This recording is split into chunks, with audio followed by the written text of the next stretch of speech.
Hello दोस्तों, क्या हाल है। तारीख आज 28 जनवरी 2026, दिन बुधवार, हिंदी तिथि दशमी। और आइए बात करते हैं आज के मुख्य समाचार में देश भर की तमाम बड़ी खबरों पर नजर डालते हैं। देखिए दोस्तों, एक तो आज के दिन की कुछ स्पेशल बातें। आज ही के दिन लाला लाजपत राय, जो कि भारत के महान स्वतंत्रता सेनानी, समाज सुधारक रहे थे, उनका जन्म हुआ था 1865 को। वे पंजाब केसरी के नाम से प्रसिद्ध थे और इतिहास में ऐसा माना जाता है दोस्तों कि इनका निधन अंग्रेजी साम्राज्य के लिए ताबूत में कील ठोकने की तरह साबित हुआ। इन्होंने कहा था, मेरे शरीर पर पड़ी एक एक लाठी ब्रिटिश साम्राज्य के ताबूत की आखिरी कील होगी, क्योंकि इन्होंने अंग्रेजों का काफी विरोध किया था भारत को आजादी दिलाने के लिए। चलिए अब आज के कुछ बड़े इवेंट देखिए। तेलंगाना में आदिवासी महोत्सव मेदाराम महायात्रा के नाम से आज 28 जनवरी से शुरू होगी। यह यात्रा, जिसमें 3 करोड़ श्रद्धालु जुटेंगे। तेलंगाना राज्य के मुलुगु जिले के मेदाराम से यह यात्रा शुरू होगी 28 से 31 तारीख तक। और इस यात्रा में तेलंगाना के अलावा भी छत्तीसगढ़, आंध्र प्रदेश और अन्य क्षेत्रों से लगभग 3 करोड़ श्रद्धालु जुटने की उम्मीद है। वहीं प्रधानमंत्री नरेंद्र मोदी भी राजधानी दिल्ली में आयोजित एक वार्षिक NCCPM रैली 2026 को आज संबोधित करेंगे और MP इंदौर हाईकोर्ट एसोसिएशन के चुनाव भी होंगे। आज 28 जनवरी को अध्यक्ष पद पर 5 तो सचिव के लिए 3 प्रत्याशी मैदान में हैं। उत्तर प्रदेश में मुख्यमंत्री योगी आदित्यनाथ आज सिद्धार्थ नगर महोत्सव का उद्घाटन करेंगे। प्रशासन अलर्ट मोड पर है। और अगला अपडेट देखिए दोस्तों, अब आधार कार्ड में घर बैठे आप कई सारे बड़े बदलाव कर पाएंगे, क्योंकि आज 28 जनवरी को लॉन्च होने जा रहा न्यू आधार ऐप, जिसका फुल वर्जन L6 होगा उदय की तरफ से। अब इसमें आपको क्या क्या नए फीचर्स मिलने वाले हैं, तो उदय यानी भारतीय विशिष्ट पहचान प्राधिकरण की तरफ से आधार कार्ड यूजर्स को लेकर यह बड़ा अपडेट घोषित किया है, जिसमें एक तो आज लॉन्च होने वाले इस ऐप के नए फीचर के बाद अब आपको फिजिकल आधार कार्ड की जरूरत कम हो जाएगी, क्योंकि इस नए ऐप में एक तरह से आपका फोन ही आपकी पहचान का प्रमाण बन सकेगा। आधार कार्ड के जैसे कहीं भी होटल में चेक इन करवाना हो, ऑफिस वेरिफिकेशन हो, गेस्ट हाउस हो या अन्य जगहों पर अपनी पहचान दिखाने के लिए आपको फिजिकल आधार कार्ड, फोटोकॉपी वगैरह ले जाने की जरूरत नहीं होगी। आसानी से QR कोड के जरिए वेरिफिकेशन कर पाएंगे। इसके अलावा इस ऐप में आपको घर बैठे आधार कार्ड से जुड़ी जानकारियों को अपडेट करने की सुविधा भी मिलेगी, जैसे उदय के ऑनलाइन पोर्टल पर मिलती है ना, वैसे ही है। चलिए आगे बढ़ते हैं। अब अपन खबरों में देखिए,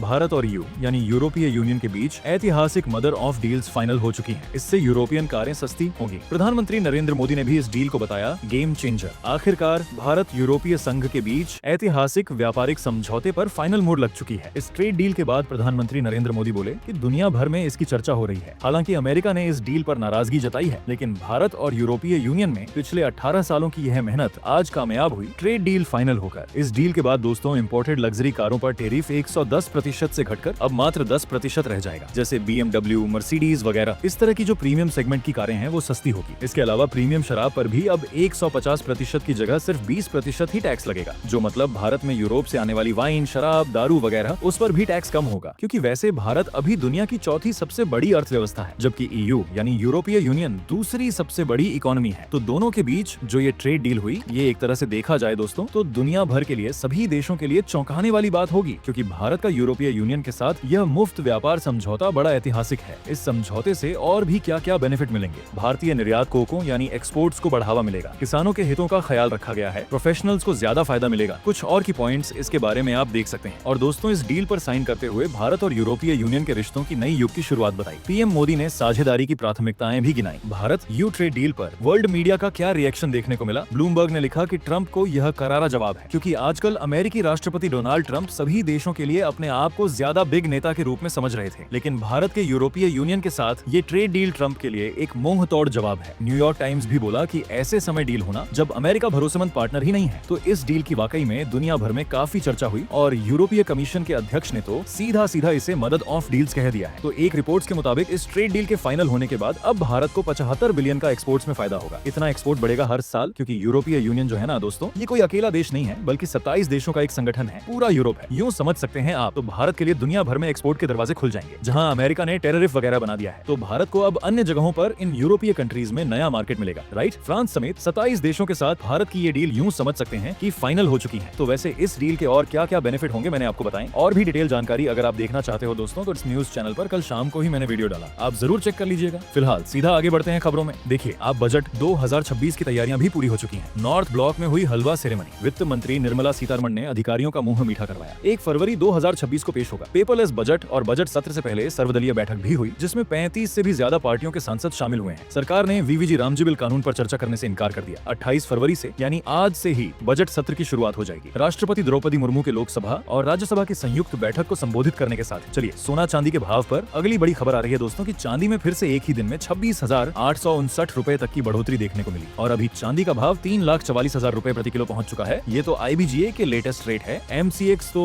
रेट और ज्यादा मैं आपको बताता हूँ। अभी देखिए, पिछले 27 दिन में 1,14,000 रुपए से भी ज्यादा महंगी हुई चांदी, जबकि सोना भी एक ही दिन में 5,000 रुपए महंगा होकर अभी 1,59,000 रुपए प्रति 10 ग्राम चल रहा है। MC एक्सपर्ट लेटेस्ट रेट की अगर बात करें दोस्तों, तो देखिए आप गोल्ड का प्राइस 1,66,000 रुपए प्रति 10 ग्राम पहुंच चुका है, जबकि चांदी 3,70,000 रुपए प्रति किलो के पार पहुंच चुकी है। यानी सोना और चांदी दोनों ने एक ही दिन में नया ऑल टाइम हाई बनाया है। कीमतें रिकॉर्ड स्तर पर चल रही हैं। ग्लोबल मार्केट में भी देखा जाए, वैश्विक बाजार में सोने का भाव $5,000 प्रति अंश के ऊपर पहुंच चुका है और चांदी ने भी $100 का स्तर पार कर लिया है और वह $112 प्रति औंस पर चल रही है। चलिए दोस्तों, अगला अपडेट देखिए। हमारे देश में जो शंकराचार्य को लेकर विवाद चल रहा प्रयागराज मेले से शुरू हुआ, तो इस मामले से जुड़े कुछ बड़े अपडेट देखिए। एक तो उत्तर प्रदेश के अयोध्या के GST डिप्टी कमिश्नर ने भी इस्तीफा दे दिया। वह फूट फूट कर रोए और बोले कि योगी का अपमान बर्दाश्त नहीं होगा। शंकराचार्य का कमेंट बुरा लगा तो उन्होंने इस बात पर इस्तीफा दे दिया। पहले तो उन्होंने कहा था कि शंकराचार्य की मुख्यमंत्री पर की गई टिप्पणी से मुझे बहुत बुरा लगा, मैं इससे आहत हूँ और उनका अपमान बर्दाश्त नहीं कर सकता। जिसका नमक खाते हैं उसका सिला अदा करना चाहिए। तो पहले तो उन्होंने इस्तीफा दे दिया। हालांकि इस्तीफे के बाद वह काफी विवादों में भी आ गए। इसके पीछे एक वजह बताई जा रही है, एक सर्टिफिकेट। उनके भाई ने उन पर गंभीर आरोप लगाए और कहा कि उनको फर्जी दिव्यांगता सर्टिफिकेट के जरिए नौकरी मिली है। तो अभी फिलहाल पुलिस उन्हें 5 घंटे बाद अपने साथ लेकर गई है। वहीं एक और अफसर ने भी इस्तीफा दे दिया। शंकराचार्य अभिमुक्तेश्वरानंद के अपमान में इस्तीफा देने वाले बरेली के सिटी मजिस्ट्रेट को भी हाउस अरेस्ट कर लिया गया है। मतलब देखिए यार, कुछ लोग इधर की वजह से इस्तीफा दे रहे हैं, कुछ लोग इधर की वजह से इस्तीफा दे रहे हैं। ये कह रहे हैं कि इन्हें शंकराचार्य के सपोर्ट पर सस्पेंड किया, DM से मिलने पहुंचे तो एंट्री नहीं दी। वहीं प्रयागराज में ममता कुलकर्णी को भी किन्नर अखाड़ा ने बाहर निकाला। अभी मुक्तेश्वर आनंद को फर्जी और 10 में से 9 महामंडलेश्वर को झूठा कहा था इन्होंने। और यूपी प्रयागराज में उमा भारती भी बोली कि शंकराचार्य से सबूत मांगकर प्रशासन ने मर्यादा तोड़ी। अभी मुक्तेश्वर आनंद ने कहा कि यह बात योगी को भी बता दें। मुख्यमंत्री के समर्थन में एक और अफसर का इस्तीफा देखने को मिला। तो दोस्तों, ये कुछ शंकराचार्य विवाद को लेकर बड़े अपडेट चल रहे हैं। चलिए फिलहाल आगे बढ़ते हैं। खबरों में देखिए, आप भारत के लिए एक अच्छी रिपोर्ट सामने आ रही है कि भारतीय अर्थव्यवस्था यानी इकोनॉमी में निरंतर मजबूती देखी जा रही है और इस साल 2026 से लेकर आगे साल 2027 तक भी अब रेपो रेट, जो कि रिजर्व बैंक तय करता है, वो यथावत रहने का अनुमान है। DVS बैंक की तरफ से रिपोर्ट जारी की गई, तो इससे फायदा ये होगा कि भारत में लोन वगैरह महंगे नहीं होंगे, बैंकों के द्वारा दिए जाने वाले हैं ना। चलिए अगली बड़ी खबर देखिए। देश भर में UGC के नए नियमों का विरोध देखने को मिल रहा है। उत्तर प्रदेश में सहवर्ण सांसदों को चूड़ियां भेजी सुप्रीम कोर्ट में एक याचिका लगाई। हालांकि सरकार ने इस याचिका पर कहा कि कोई भेदभाव नहीं होगा। अभी दोस्तों, देश भर के अलग अलग राज्यों में जनरल कैटेगरी के स्टूडेंट्स और सवर्ण जाति के लोगों का यूनिवर्सिटी ग्रांट्स कमीशन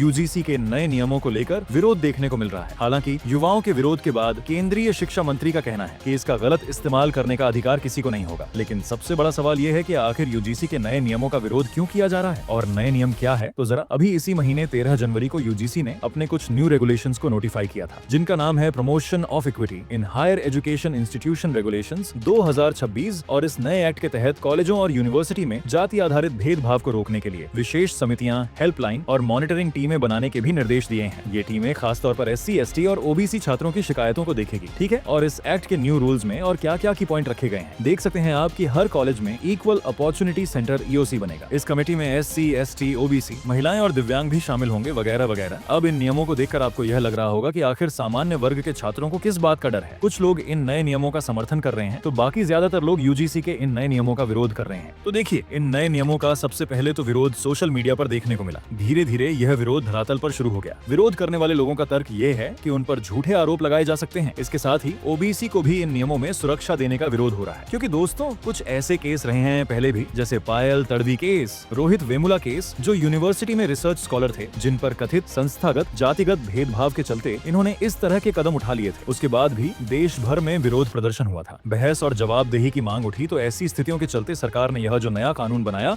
तो अब इसको लेकर कुछ स्पेशल जातिगत लोगों का यह मानना है कि उन पर झूठे आरोप भी लगाए जा सकते हैं। ऐसा तो देखते हैं अब सरकार और क्या क्लैरिफिकेशन देती है। आगे जो भी अपडेट आएंगे मैं आपको बता दूंगा। वैसे फिलहाल UGC के नए नियम के विरोध में एक और बड़ा इस्तीफा भी देखने को मिला। अब देवरिया बार एसोसिएशन अध्यक्ष ने भी अपना पद छोड़ दिया है यूपी देवरिया में, और UGC के नए नियम पर एक BJP नेता शशि तोमर ने भी अब इस्तीफा दे दिया है फिरोजाबाद में। चलिए अगली खबर देखिए। प्रधानमंत्री नरेंद्र मोदी के परीक्षा पे चर्चा कार्यक्रम और बच्चों की बातचीत का एक वीडियो सामने आ रहा, जिसमें दिल्ली, गुजरात समेत 5 राज्यों के बच्चों से सवाल जवाब किए गए, क्योंकि परीक्षा पे चर्चा का 9वां एडिशन आने वाला है और इसमें 1.25 करोड़ से भी ज्यादा स्टूडेंट हिस्सा ले रहे हैं। इस बार नया Guinness book of world record बनेगा। चलिए अगली खबर देखिए। प्रधानमंत्री नरेंद्र मोदी ने गोवा में इंडिया एनर्जी वीक का उद्घाटन किया और इस दरमियान PM मोदी बोले कि एनर्जी सेक्टर में भारत मौकों की जमीन है। India EU deal global GDP का 25% है। वहीं देखिए एक बड़े हादसे की खबर। दोस्तों तेलंगाना में चलते ऑटो से 4 छात्राएं गिरी। एक की तो मौत हो गई, ड्राइवर ने तब भी गाड़ी नहीं रोकी। बच्चियों से प्रिंसिपल के घर कुर्सियां ढुलवा रहा था। तेलंगाना के कामरेड्डी जिले में एक सरकारी रेजिडेंशियल गुरुकुल स्कूल की 4 छात्राएं चलते ऑटो से नीचे गिर जाती हैं और इसमें 8वीं क्लास के एक स्टूडेंट की तो मौत हो गई। इस घटना का एक सीसीटीवी वीडियो सामने आ रहा है, देख सकते हैं आप। इसके बावजूद ऑटो ड्राइवर की लापरवाही देखिए। ड्राइवर ने गाड़ी नहीं रोकी क्योंकि ऑटो में कुर्सियां रखी थी और छात्राओं से प्रिंसिपल के घर कुर्सियां पहुंचाने का काम कराया जा रहा था। मतलब देखिए यार, स्कूल वाले कितनी घनघोर लापरवाही कर रहे हैं। और अगली बड़ी खबर आ रही है, तेलंगाना के गांव में 200 और आवारा कुत्तों की हत्या कर दी गई। पंचायत सचिव पर जहरीले इंजेक्शन से इन कुत्तों को डॉग्स को मरवाने का आरोप लगा। बीते एक महीने के अंदर अंदर दोस्तों 1100 कुत्तों की जान ले ली गई है। तेलंगाना के हनुमकोंडा जिले में इन बेचारे कुत्तों का इस तरह से संहार किया जा रहा है। चलिए, खबर आ रही है, पश्चिम बंगाल की मुख्यमंत्री ममता बनर्जी अगले सप्ताह दिल्ली आएंगी, विपक्षी दलों से मुलाकात करेंगी। बंगाल का अंतरिम बजट अब 5 फरवरी को पेश किया जाएगा। वहीं देखिए, पंजाब में गैंगस्टर गोल्डी बराड़ के माँ बाप गिरफ्तार हुए, मुक्तसर कोर्ट में पेश किए हैं,